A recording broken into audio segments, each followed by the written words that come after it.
Deep learning has a reputation for being almost magical. They will tell you it works like the human brain. Let me give you something far more useful than mysticism. Deep learning is the exact same loop you already know. Represent, predict, measure, improve, only stacked into many layers until the machine learns its own features. Over the next half hour, we will build it together, from a single neuron all the way up to ChatGPT. No magic, just the loop gone deep. If the ideas are decades old, why did deep learning explode only recently? Three things finally arrived at the same time. Data, the entire internet to learn from, compute, graphics chips powerful enough to crunch it, and backpropagation, one efficient trick for learning at scale. Each had been missing. Together, in a single decade, they rewrote what computers could do. Timing, not just genius. Almost everything you point at and call artificial intelligence today is deep learning. The vision in your camera, the voice in your speaker, live translation, image generation, and every chatbot you have ever typed to. If the first two videos were the foundation, this is the cathedral raised on top of it. And by the end, you will see precisely how it works. No mystery left, only the loop, gone deep. Here is my one promise for this video. We will climb a single ladder. Neuron, network, backprop, attention, transformer, language model, and every rung will be built from the one below it. Then we will cover the generative AI sitting on top, and the brand new craft of running these models in the real world. Everything connects to everything. Let's start at the very bottom. Chapter 1. The neuron. The atom of every network. Here is the atom of all of deep learning, a single artificial neuron, and you already understand it. Take the inputs, multiply each by a weight, and add them up. That is a dot product, your very first tool from the math video. Then push that sum through a bend, and out comes one number. Inputs in, a single value out. Watch it fire. That is the entire neuron, nothing more. That bend has a name, the activation function. The most common one is this simple kink called ReLU.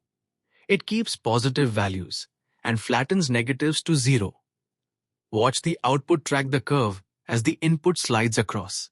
It looks almost too simple to matter. But that little bend is exactly what lets a neuron do something a straight line never, ever could. Why does the bend matter so much? Because without it, depth is a lie.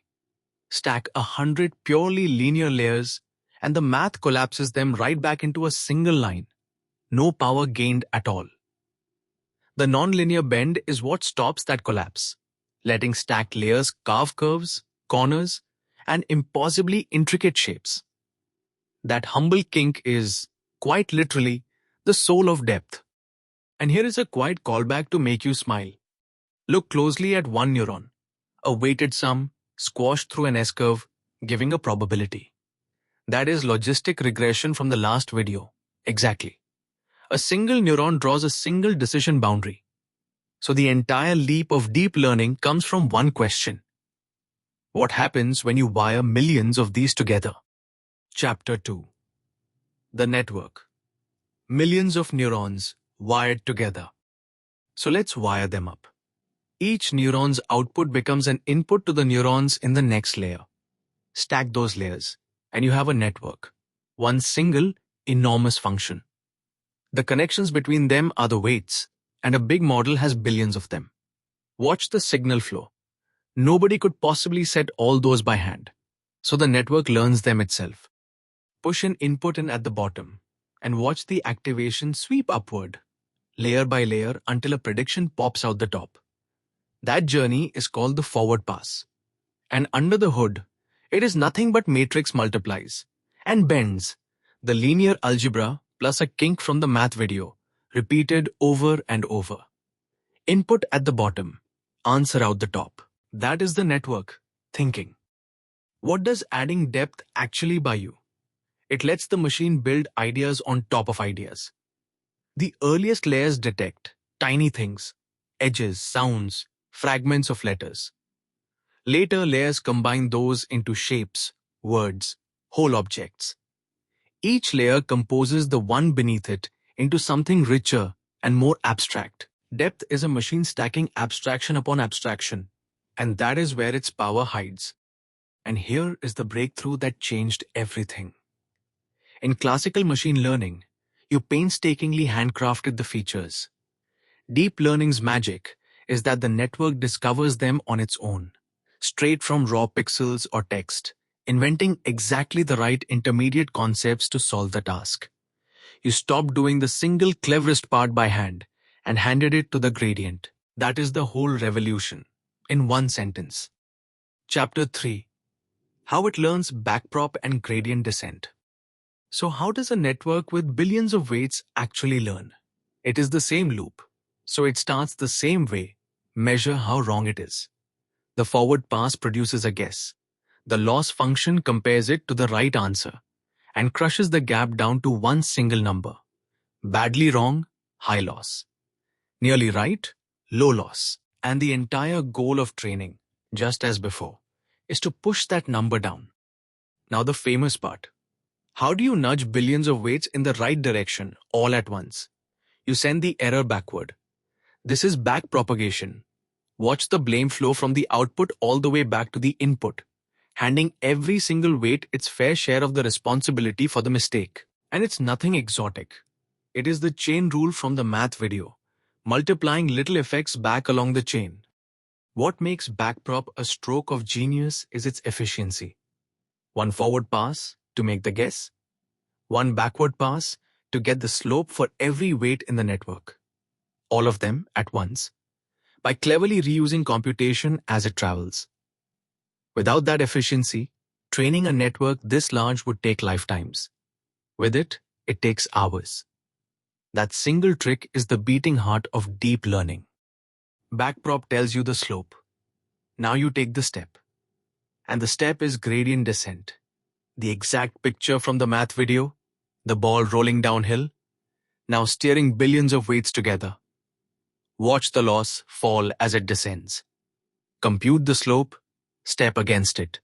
Recompute, step again. Slowly, mechanically, relentlessly, the network gets good. And that is the whole of training in just 4 beats. Forward, make a guess. Loss, measure how wrong. Backward, assign the blame. Update, nudge every weight a little. Then repeat, millions upon millions of times. Guess, measure, blame, nudge. That loop, and nothing more mysterious than that, is how every deep network on Earth learns. You have understood it since the math video. Chapter 4. Making it actually work. The tricks that unlocked depth. For a long time, deep networks stubbornly refused to work. And here is why. As the error flows backward through many layers, you keep multiplying small numbers, and the slope shrinks towards zero. This is the vanishing gradient. The early layers stop learning entirely, and depth simply stalls. For years, this killed the dream.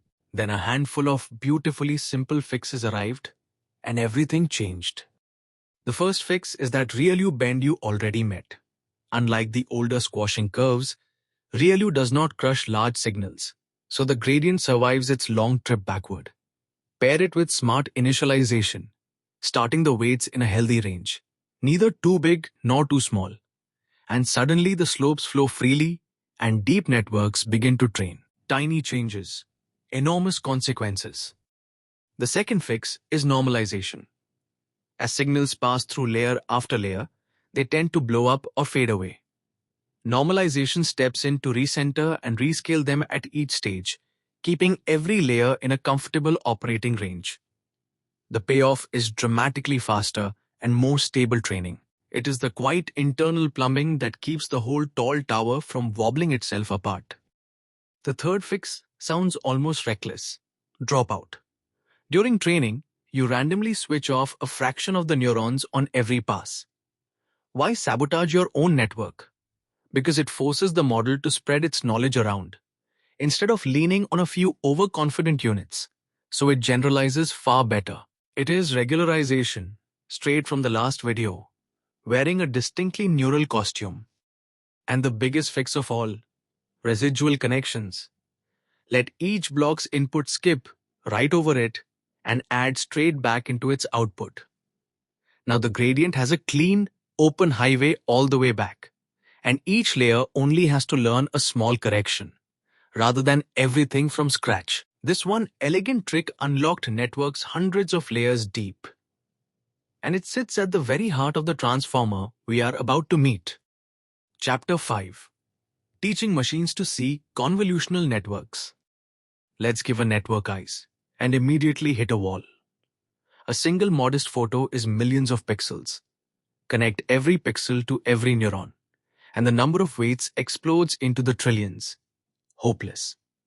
Worse still, a cat in the top corner and the same cat in the center would look like two completely unrelated inputs. Plain networks cannot handle images. We need a design built for them. The answer is convolution, and it is elegant. Instead of staring at the whole image at once, take a tiny filter, a little patch of weights, and slide it across the image, checking every small region for one feature, like an edge or a curve. Watch the window scan, lighting up wherever it finds a match. The same handful of weights, reused everywhere. So a cat is recognized as a cat no matter where it sits. Now stack those convolution layers, and the hierarchy from before reappears beautifully.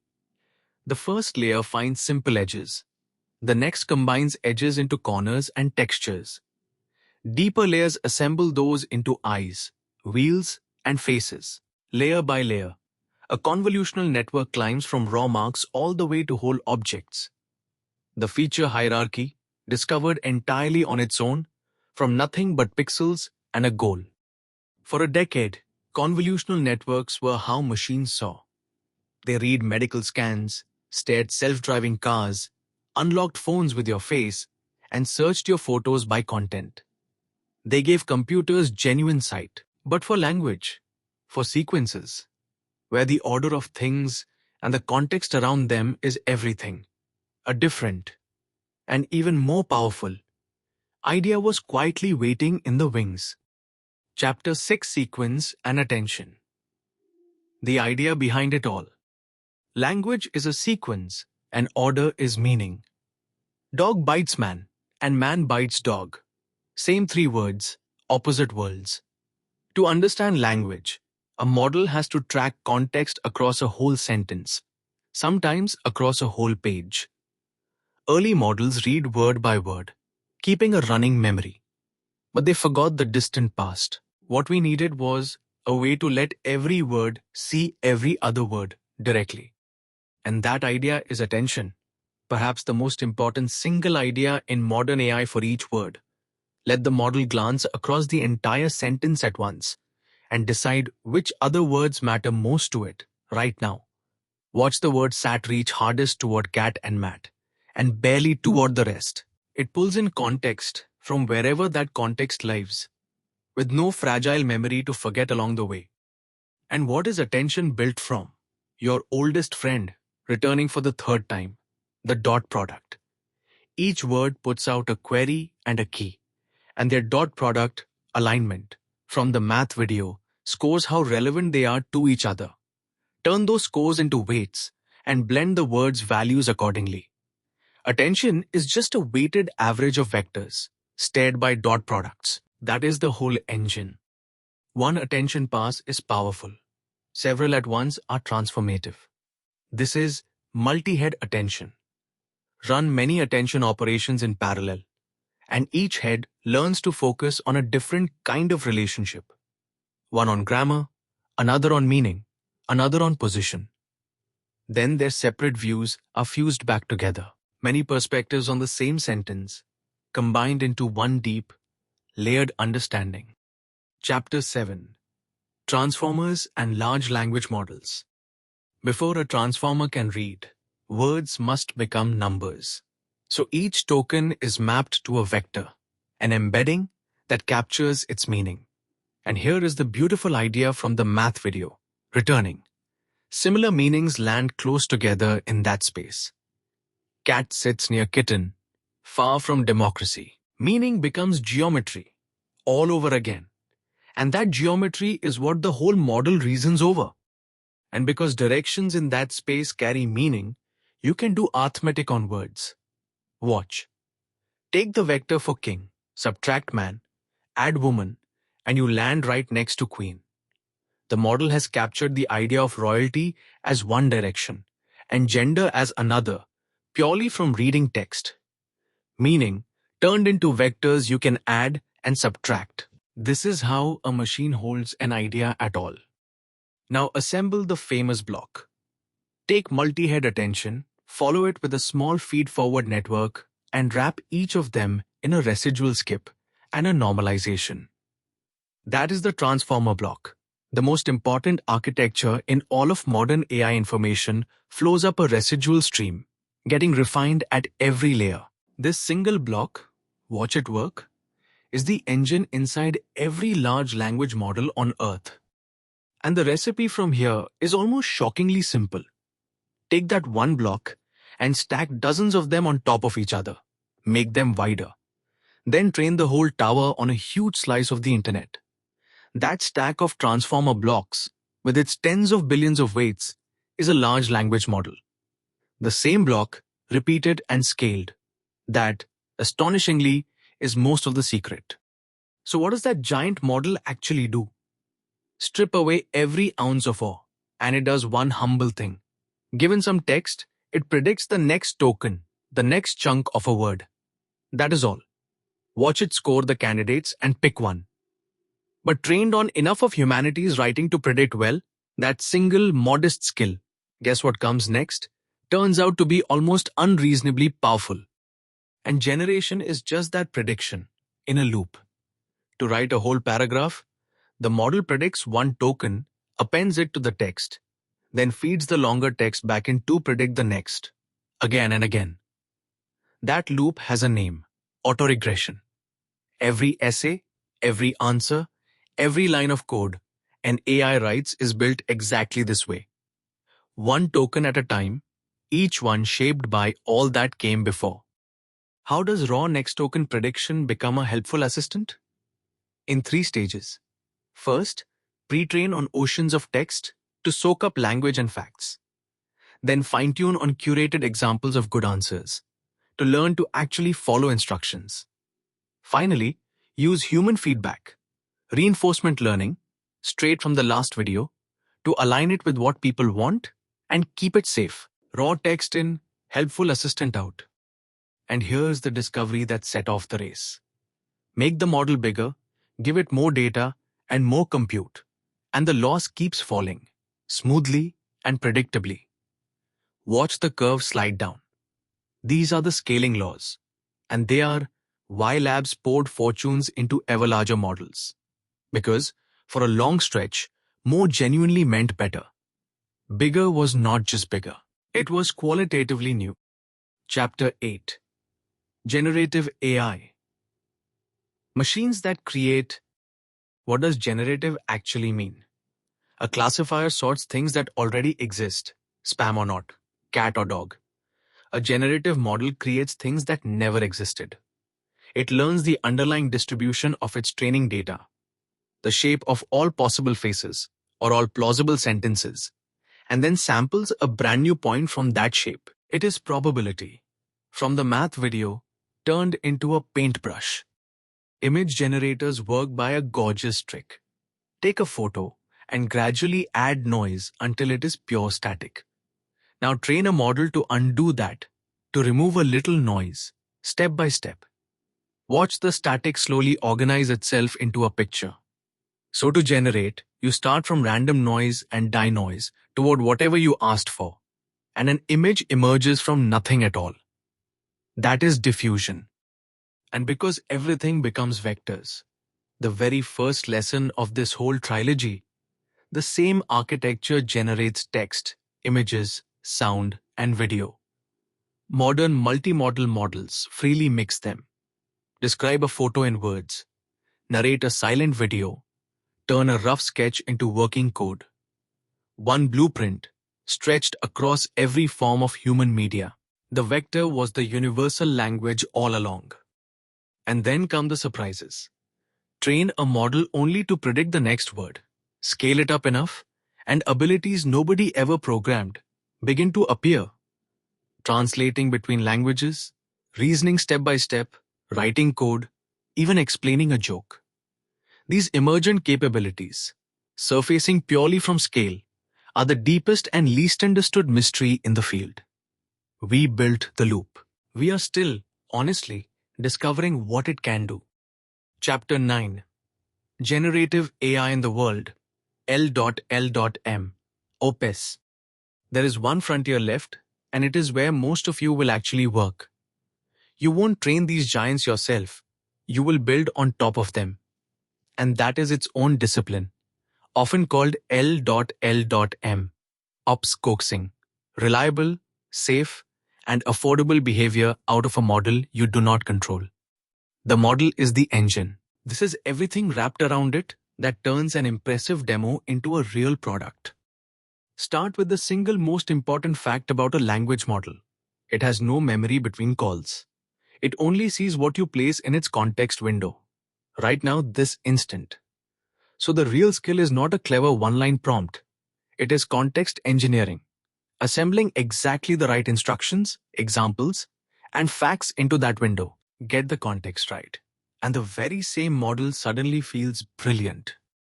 But a base model does not know your private documents. And when it does not know, it will confidently invent. The fix is retrieval augmented generation, or RAG. First, retrieve the facts relevant to the question. Drop them into the context, then have the model answer using them. Watch it pull the right chunks and ground its reply in real sources. RAG is the cure for hallucination and the backbone of most serious AI products today. So when should you fine-tune the model instead? Actually changing its weights? Here is the clean rule. Reach for RAG when the model needs knowledge. Facts that are fresh, private, or always changing. Reach for fine-tuning when it needs a new skill, format, or tone. Knowledge goes into the context. Behavior goes into the weights. And in practice, most strong systems quietly use both together. Here is a hard question. How do you test a system that can answer a single thing a million different ways? The answer is evils. A graded test set for your AI. You score its answers automatically, sometimes even using a strong model as the judge, and you trace every step of a request to see where it went wrong. Evils are two language model apps. What unit tests are to code. The line between guessing and actually engineering. A powerful model set loose in production needs rails, so you add guardrails. Filter out sensitive personal data, refuse prompt injection attacks that try to hijack it. Validate that the output has the right shape before trusting it, and keep it firmly within its intended job. Guardrails wrap an unpredictable model inside predictable, enforceable limits. Think of them as the seatbelt for generative AI, quietly essential. Finally, you watch it like a hawk. Every call burns tokens, real money, and real time. So you trace each request from end to end, cache the answers that repeat, route the easy questions to cheaper models, and watch for quality silently drifting. Exactly the monitoring instinct from the M.L. Ops chapter. Observability is what keeps an AI product fast, affordable, and trustworthy, even as millions of people pour through it. And notice, one last time, that it is the very same living loop. Prompt, retrieve, generate, evaluate, monitor, and improve. Round and round it goes. Whether it is a humble classifier or a colossal language model, the lesson holds without exception. Shipping is the beginning, not the end. The flywheel from the M.L. Ops chapter turns here too. Operating these systems well, over time, is the real job. Chapter 10. The Summit. Looking back down the mountain. Stand at the top with me for a moment and look back at the whole climb. Math gave you the language, vectors, probability, gradients. Machine learning set that language loose on data, fitting functions and keeping them honest. And deep learning stacked it, layer upon layer, until it learned to see, to speak, and to create. Represent, doubt, improve, repeated, stacked, and scaled. One idea, carried all the way from a single vector to a machine that writes. And here's what I most want you to feel. You can see the whole machine now. A neuron is a dot product with a bend. A network is those, stacked deep, learning their own features. It trains by rolling downhill, and it generates one token at a time. The mystery is gone, and what is left in its place is something far better, real understanding. You do not just use AI anymore. You know how it thinks. You made it. From three simple pictures of mathematics, through the discipline of machine learning, all the way up to neural networks and the generative AI remaking the world. You have climbed the entire ladder, and it was the same loop the whole way up. So now, go build something with it. And that curiosity that carried you all the way here, never let it go. It is the single most valuable thing you own. That is the trilogy: math, machine learning, and deep learning, end to end. If it changed how you see this technology, the journey does not have to stop here. Follow